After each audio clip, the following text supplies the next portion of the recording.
Varicose veins తో బాధపడుతున్నారా? భారతదేశంలోనే బెస్ట్ ట్రీట్మెంట్ అందించే ఏకైక హాస్పిటల్ ఏవిస్. నమస్కారం ప్రియ చౌదరి గారు. నమస్తే అమ్మా.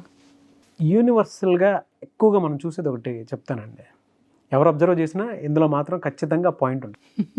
ఎక్స్ట్రా మ్యారిటల్ అఫైర్స్లో మనం చూస్తే అంటే కట్టుకున్న భార్యకి అన్ని రైట్స్ ఉన్నా ఏముండవు, కానీ గర్ల్ ఫ్రెండ్కి అయితే డబ్బు, ఎనర్జీ, దాంతోపాటు తనకు కావాల్సినటువంటి టెంపరీ నీడ్స్ ఏవైతే ఉన్నాయో ఇంట్లో దోచుకెళ్ళి మొత్తం మరీ అట్టే పెట్టేస్తూ ఉంటారు. కానీ ఇటే పెట్టడానికి కాలు, చెయ్యి, నోరు ఏమీ రాదు. పోగా ఎంత దరిద్రంలో కూరుకుపోయి నోరు తెరవకుండా ఉంటే అంత మంచిదని ఎక్స్పెక్ట్ చేస్తారు. ఎక్స్ట్రా మ్యారిటల్ అఫైర్స్లో అది ఎక్కువగా చూస్తాం మనం. ఇటేపు పెట్టడానికి రానిది ఇటేపు చెయ్యి ఎందుకు వస్తుంది అనేది అర్థం కాని ప్రశ్న. ఇవాళ ఎక్కువ ఫ్యామిలీస్లో బాధపడిపోయి కుటుంబాలు నలిగిపోయి వీధిన పడ్డ జీవితాలు చాలా చూస్తాం మనం. ఇలా ఎందుకు జరుగుతుందండి? నాగరాజు, భార్య అనేది జీవితాన్ని పంచుకోవడానికి వస్తుంది. Okay, well wisher, she is well wisher for everything. నా భర్త బాగుంటే చాలు, నా భర్తను నేను కష్టపెట్టకుండా ఉంటే చాలు, నా భర్తది ఏదైనా నాదే కదా. ఒక నమ్మకము, ఒక వెల్ విషింగ్, రెండు కలిపి ఆవిడ్ని బానిస కింద చేస్తాయి. ఇప్పుడు మీరు అన్నారు గర్ల్ ఫ్రెండ్కి ఎట్లా వస్తాయి అనేసి. గర్ల్ ఫ్రెండ్ వచ్చేదే జేబు చూసి, గర్ల్ ఫ్రెండ్ వచ్చేదే జేబు నింపుకోవటం కోసం, గర్ల్ ఫ్రెండ్ వచ్చేదే ఆ యాటిట్యూడ్ తోటి వస్తుంది. కాబట్టి she knows that how to grab that. Okay, రెండో విషయం ఏంటి అని అంటే, నేను ఎప్పుడో ఒక సినిమా చూశాను సార్, చాలా సావిత్రి సినిమా, బహుశా అందరూ పాత వాళ్ళందరికీ గుర్తుండి ఉంటుంది. అందుట్లో భర్త జగ్గయ్య క్యారెక్టర్ అనమాట. బాగా రిచ్ అంటే ఫ్యామిలీ, మంచి ఫ్యామిలీ, అన్యోన్యమైనటువంటి దాంపత్యం ఉంటుంది. సడన్గా భర్త ఒక ఆడదానికి బానిస అయిపోయి ఇంటికి రావడం మానేస్తాడు. అందరూ గమనిస్తారు, గమనించి ఎవరు ఏమీ మాట్లాడరు. భార్యగా గమనిస్తుంది, ఎవరికి చెప్పుకోలేనటువంటి విషయం. అత్తమామలకి చెప్పుకోలేదు, ఇంట్లో మరుదులకి చెప్పుకోలేదు, ప్రపంచంలో చెప్పుకోలేదు, ఏమీ చెప్పుకోలేదు. ఇక చూసి చూసి చూసి చివరికి ఏం చేస్తుంది అని అంటే, వాళ్ళ ఇంట్లో వాళ్ళకి చెప్తుంది. చెప్పంగానే వాళ్ళ ఇంట్లో వాళ్ళు మందలిస్తారు. మందలించగానే ఇమ్మీడియట్గా ఇతను ఏం చేస్తాడంటే భార్య మీదకి రివర్ట్ అయిపోయి, నువ్వు నా గురించి చెప్తావా అంటే, నేనంటే నీకు గౌరవం లేదు, నా మీద నమ్మకం లేనప్పుడు నేను ఈ ఇంట్లో ఉండాల్సిన అవసరం ఏంటని ఇంట్లో నుంచి దొబ్బేస్తాడు. అప్పుడు ప్రపంచం ఏమంటుందంటే, మగాడిని అట్టు అడిగితే ఎట్టుంటాడమ్మా, వెళ్ళిపోడు. ఎందుకంటే చుట్టూ చేరిని అన్నీ ఎదవలే, వాటికి చేతగావు, వాటిలో బలం లేదు, అవి భర్తని ఎలా తిరిగి తెచ్చుకోవాలనేటటువంటి చట్టం పట్ల కానీ, భార్య యొక్క హక్కు పట్ల కానీ వాటికి విలువ లేదు.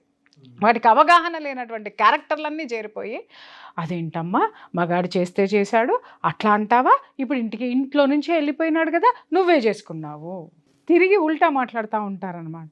ఆ అవమానాలు భరించి భరించి ఎలా ఉంటుంది అని అంటే, అవును భలే అందంగా ఉంటుందంట, భలే ఉంటుందంట, 18 ఏళ్ళేనంట, 20 ఏళ్ళేనంట, అబ్బో చాలా చురుకంట, ఇలా ఆ అమ్మాయిని ఈమె దగ్గర పొగడ్డం మొదలు పెట్టేస్తూ ఉంటారు. నాగరాజు గారు, ఒక భార్యకి ఎలాంటి పరిస్థితి ఉంటుంది ఒక్కసారి చెప్పు. ఒక్కొక్క ఆర్గాను చచ్చిపోతుంది నాగరాజు, ఒక్కొక్క ఆర్గాను లోపల నుంచి చచ్చిపోతుంది. అలాగని చెప్పేసి అని కర్ర తీసుకొని వెళ్ళి కొట్టేసింది అనుకుందాం, ఎవరిని, అవతల గర్ల్ ఫ్రెండ్ని. కొట్టంగానే ఏమైపోతుంది అని అంటే, మొగుడు ఏం చేస్తాడు, శాశ్వతంగా దాన్ని వదిలేసి వెళ్ళిపోతాడు. ఎందుకంటే వీడి అహం మీద దెబ్బ కొట్టింది కాబట్టి. ఓకే, కొట్టలేదు, భర్తను కొట్టింది అనుకుందాం, ప్రపంచానికి ఏం చూపిస్తాడు, ఇదిగో ఇది ఇలాంటిది కాబట్టే, ఇదిగో చూసారా దీని స్వరూపం, రోజు నన్ను ఇంట్లో పడేసి కొడుతుంది, రోజు నన్ను అందరితో అంటగడుతుంది, రోజు నన్ను ఎమోషనల్ బ్లాక్మెయిల్ చేస్తుంది, దీని చరిత్ర ఏంటో మీకు తెలుసా, దీని జాతకం ఏంటో మీకు తెలుసా, ఇది ఎవరితో మీకు తెలుసా, దీని టార్చర్ తట్టుకోలేక ఇక్కడికి వచ్చి నేను సుఖం పొందుతున్నాను అని చెప్పేసి అని మాట్లాడతాడు. బ్రతకాలా, చావాలా, చంపాలా? మీరు ఇలా చెప్తుంటే ఇది అనుభవిస్తున్నటువంటి వాళ్ళు ఎంతమంది ఏడుస్తూ చూస్తారో. కొన్ని వందల జీవితాలకి నేను చాలా చక్కటి పరిష్కారాలు చెప్పాను నాగరాజు. ఒక ముఖ్యమైన కేసుకి తొందరలోనే ఒక మంచి పరిష్కారము, ఒక గొప్ప ముగింపు ఇవ్వబోతున్నాను కూడా. అది బహుశా జనాలు కూడా చూడొచ్చు.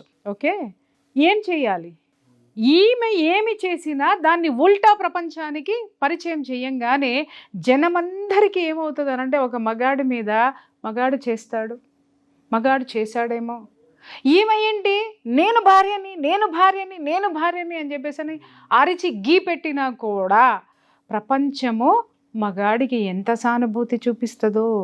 అప్పుడు ఏం చేస్తుందంటే సావిత్రి, అసలు ఏంటిది, ఎందుకు, అరే ఒక భార్యలో ఉండనటువంటిది అవతల వీళ్ళల్లో ఏముంటుంది అది తెలుసుకుందామని వేశ్య దగ్గరికి పోతుంది. వేశ్య దగ్గరికి పోయినప్పుడు అదొకటి చెప్తుంది, నిజమే మీరు మహానుభావులు, అంకితమై ఉంటారు, మీరు పతివ్రతలు, మీరు మీ కాలిగోటికి మేము సరిపోము, కానీ మా కాళ్ళ దగ్గరే ఒక మగాడు ఉంటాడు. కారణం ఏంటంటే కుల స్త్రీలు చేయలేనటువంటివి మేము చేస్తాము, మీరు చెయ్యగలరా అనగానే ఒక్కసారి చచ్చిపోయి ఇలా కళ్ళు మూసేసుకుంటుంది అనమాట. ఏం చేస్తావు అని అడుగుతుంది. మందు కొడతాను అతనితో కూర్చొని, మీరు మందు తాగుతారా, ఇంకా ఏమో చెప్పబోతే ఆపేయి అని ఇంటికి వచ్చేస్తుంది. ప్రపంచము ఏమి చూస్తుంది అనంటే మగాడికి ఎక్కువ సుఖాన్ని ఇచ్చేటటువంటి పని ఆడది చేయాలనుకుంటారు, కానీ అంత సుఖాన్ని తీసుకోవడానికి భార్య నుంచి తీసుకోవడానికి వీడికి ఉండాలిగా, భార్యను అలా వీడు తయారు చేసుకోవాలిగా. లేదు, భార్య ఎంత ఇచ్చినా ఎంగిలి కూటికి ఆశపడే కుక్కలు కొన్ని ఉంటాయి, అవి ఎంగిలి ఇస్తరాకుల వైపుకే పోతాయి. పైగా దాన్ని ప్రసాదం కింద జనాన్ని, ఊరిని, జనాలని మభ్య పెడతాయి, అబద్ధాన్ని అద్భుతంగా ప్రజెంట్ చేస్తాయి. అర్థమైందా నాగరాజు? కానీ నిజం అనేది ఎలాంటిది, నిప్పు లాంటిది. నిజంగా ఈ భార్యలో అస్తిత్వం ఉన్న, చీము నెత్తురు ఉన్న, ఆత్మగౌరవం ఉన్న, ఏమంటున్నాను, అస్తిత్వం, చీము నెత్తురు, ఆత్మగౌరవం ఏది ఉన్నా కూడా రోడ్డు మీద వేసి తన్నండి, పరువులు పోతాయని నోరు మూసుకుని కూర్చున్నటువంటి ఆడవాళ్ళు సంవత్సరాల తరబడి ఈ నరకాన్ని అనుభవిస్తున్నారు నాగరాజు, నరకాన్ని అనుభవిస్తున్నారు. శారీరక సుఖం ఇవ్వడు, ఇంట్లో ఒక రూపాయి ఇవ్వడు, పిల్లల్ని చూడడు, ఏమన్నంటే ప్రపంచంలో అదే చెడ్డది అని చెప్పేసి అని ప్రూవ్ చేసుకుంటూ పోతున్నారు. కుక్కని కొట్టినట్టు కొట్టండి. ఎందుకనంటావేమో, నువ్వు కొట్టకపోయినా కొంపలో కూర్చున్నా నీకెవడు తీసుకొచ్చి కీర్తి కిరీటాలు ఇవ్వడం, నిన్నెవడు పోషించడు, నిన్నెవడు ఏమీ చేయడు. అట్లీస్ట్ నువ్వు ఒక ధైర్యంగా ఒక స్టెప్ ఏదైతే నువ్వు తీసుకుంటావో నీ అస్తిత్వము, నీ ధైర్యము, నీ బలం, నీ బలగం ఏమిటో కనీసం వాడికి నువ్వు చూపించిన వాడివి అవుతావు. దెబ్బకి సమాజం ఎందుకు దిగిరాదు, దెబ్బకి నీ హక్కులు ఎందుకు రావు, కొట్టి చూడు. మహా అయితే పోలీస్ స్టేషన్లో చిన్న పనిష్మెంట్ ఉంటుందేమో, కోర్టుకి వెళ్ళిన తర్వాత ఎందుకు కొట్టావు అని అడిగితే మొత్తం చరిత్ర అంతా వస్తుంది నాగరాజు. కోర్టు ఏమి అవతలాడి చెప్పిందే నమ్మి ఈవిడికి శిక్ష ఇది కదా, ఈవిడికి శిక్ష వేసినా వాడు ఎంత ఎదవనేది కూడా అక్కడ ప్రూవ్ అవుతుంది కదా. కనీసము ఇలా బాధపడుతున్న ఆడవాళ్ళందరి ఆశీర్వాదాలు ఉంటాయి. ఇలా చాలామంది కూడా వాళ్ళ జీవితాలని సక్రమంగా ఒక దారిలో పెట్టుకునేటటువంటి అవకాశాలు బోల్డ్ ఉంటాయి. ఎందుకంటే కేసులు చూసి విసిగిపోయాను, అసహ్యం వేస్తుంది నాకు. పోరాడలేనటువంటి అసహాయత స్థితిలో స్త్రీ ఉంటే దాన్ని అవకాశంగా మలుచుకొని తిరిగేటటువంటి ఇట్లాంటి వదిలిపెట్టకూడదు చెప్తున్నాను.